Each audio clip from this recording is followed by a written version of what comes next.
കൂട്ടുകാരെ, നമുക്കിന്നൊരു കഥ കേട്ടാലോ? ഒരിക്കൽ ഒരു ഗ്രാമത്തിലെ ഒരു കൊച്ചു വീട്ടിൽ ഒരു കോഴിയമ്മയുണ്ടായിരുന്നു.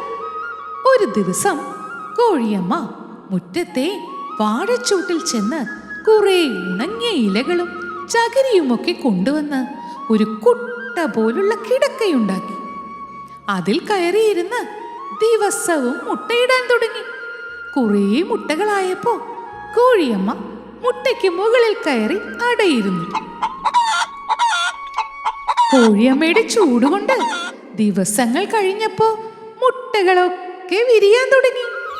കോഴിയമ്മയെ പോലെ തന്നെ സുന്ദരികളായ വെളുത്ത് തുടുത്ത കോഴിക്കുഞ്ഞുങ്ങൾ പുറത്തു വന്നു.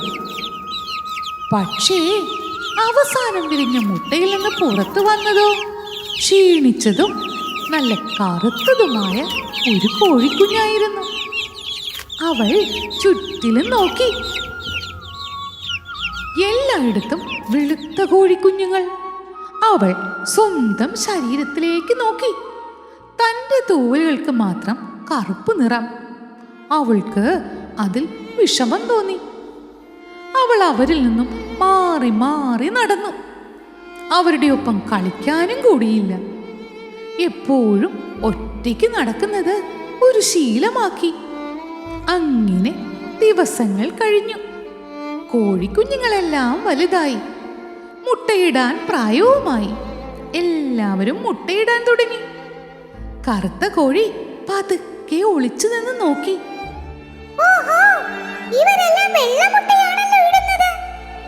ഇവർ വെള്ളക്കോഴികളായതുകൊണ്ടായിരിക്കും വെളുത്ത മുട്ട ഇടുന്നത്. ഈശ്വരാ, ഞാൻ ഇടുന്ന മുട്ട കറുത്തതായിരിക്കോ? എല്ലാരും കൂടി കളിയാക്കില്ലേ എന്നെ? അങ്ങനെ കറുത്ത കോഴി ചിന്തിച്ചുകൊണ്ടേയിരുന്നു. ദിവസങ്ങൾ കഴിഞ്ഞു. കറുത്ത കോഴിക്ക് മുട്ടയിടാൻ സമയമായി. അവൾ എന്ത് ചെയ്തെന്നോ? പതുക്കെ ആരും കാണാതെ വീട് വിട്ടിറങ്ങി പുറത്തേക്ക് നടന്നു. ദൂരെ കണ്ട ഒരു വൈക്കോൽ കൂനയുടെ മുകളിലേക്ക് ഓടിക്കയറി. അതിന്റെ മുകളിലിരുന്ന ഒരു കുട്ടയിൽ കയറിയിരുന്നു. പതുക്കെ മുട്ടയിട്ടു.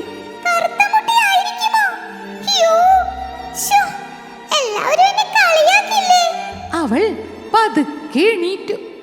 പേടിച്ച് തിരിഞ്ഞു നോക്കി.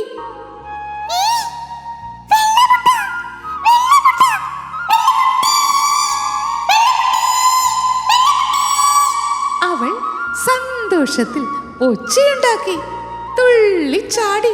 മറ്റു കോഴികൾ അവളുടെ ശബ്ദം കേട്ട് ഓടി വന്നു. കറുത്ത കോഴിയുടെ സന്തോഷം കണ്ട് അവരും തുള്ളിച്ചാടി.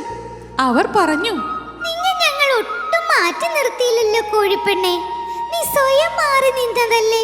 നിന്റെ നല്ല മനസ്സാണ് നിന്റെ സൗന്ദര്യം.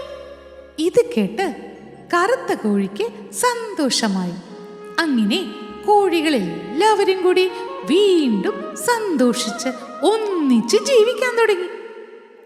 മുട്ടയിട്ട കറുത്ത കോഴി, മുട്ടയിട്ട കറുത്ത കോഴി, മുട്ടയിട്ട് തിരിഞ്ഞു നോക്കി.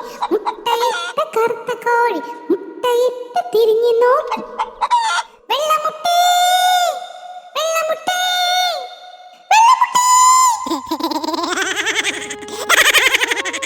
കൂട്ടുകാരെ, നാം നമ്മുടെ കുറവുകളിലേക്ക് നോക്കി ലജ്ജിച്ച് മറ്റുള്ളവരിൽ നിന്ന് അകന്നു നിൽക്കുന്നത് നല്ല ശീലമല്ല കേട്ടോ.